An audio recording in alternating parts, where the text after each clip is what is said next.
She prayed every night for years. Not for money. Not for success. Just for one thing. And God said nothing.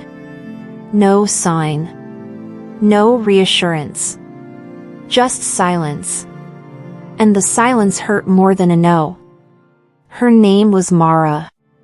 Each night, she knelt beside her bed, palms open, eyes closed, and asked for the same thing she had asked for years. A child. She didn't ask for perfection. She didn't ask for ease. Just a life to love. Sometimes she imagined a small hand wrapped around her finger. Sometimes a laugh echoing down the hallway. Sometimes she imagined nothing at all, just the feeling of being needed. And every night, she ended her prayer the same way. If it's not too much. At first, waiting felt reasonable. People told her to be patient. To relax. To stop trying so hard.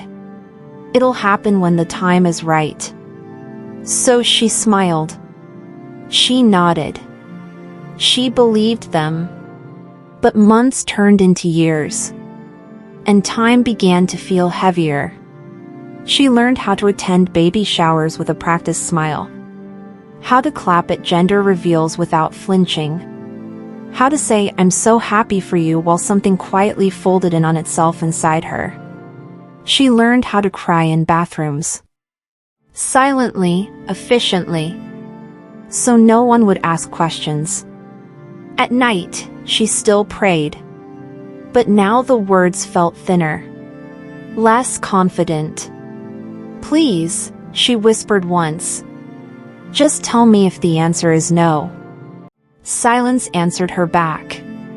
The doctors were kind. That somehow made it worse.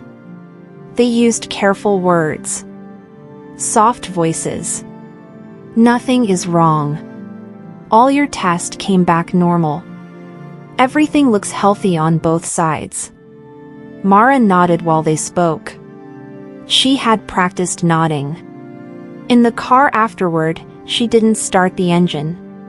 She sat there instead, hands on the steering wheel, eyes fixed ahead. As if staring long enough might rearrange reality. She didn't cry right away. Tears came later. At home. On the kitchen floor. Not the dramatic kind. Just quiet sobs. The kind that feel like apologizing to yourself. That night, she didn't pray. She lay in bed staring at the ceiling, counting cracks she had never noticed before. For the first time in years, she let herself think the thought she had been avoiding. What if this never happens? Weeks passed. Then months. Mara stopped talking about children. Stopped looking too long at strollers. Stopped lingering in toy aisles. She told herself she was healing.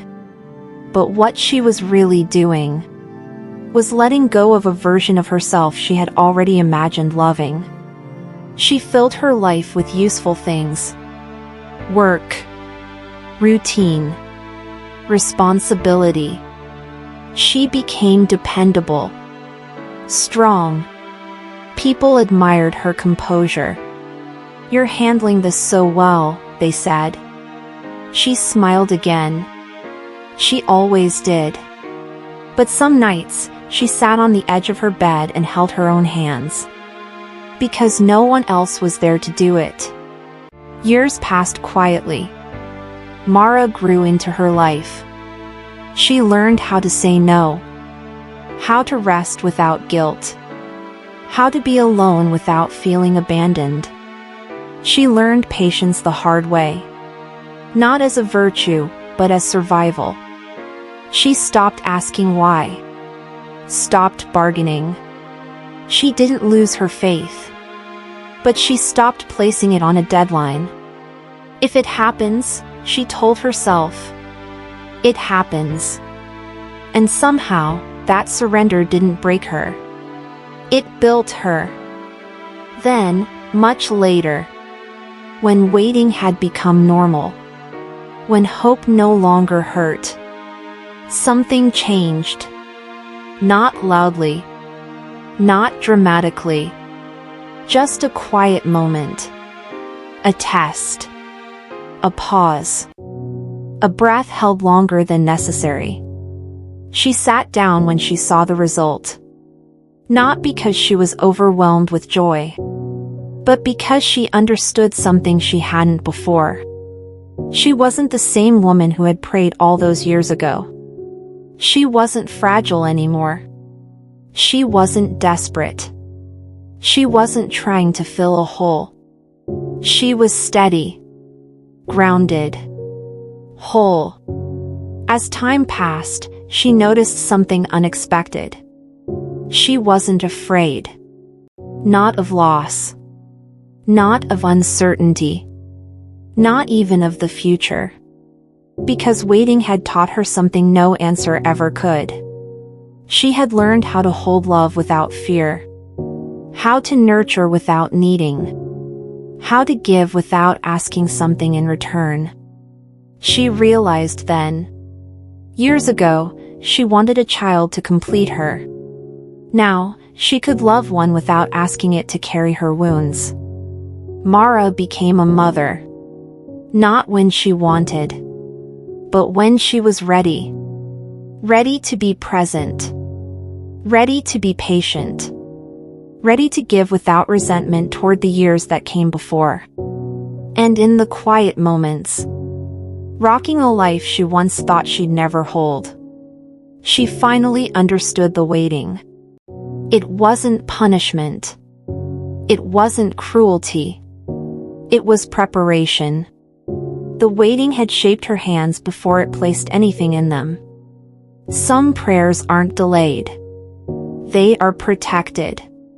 Because timing isn't about denial. It's about care. And waiting doesn't mean you were forgotten.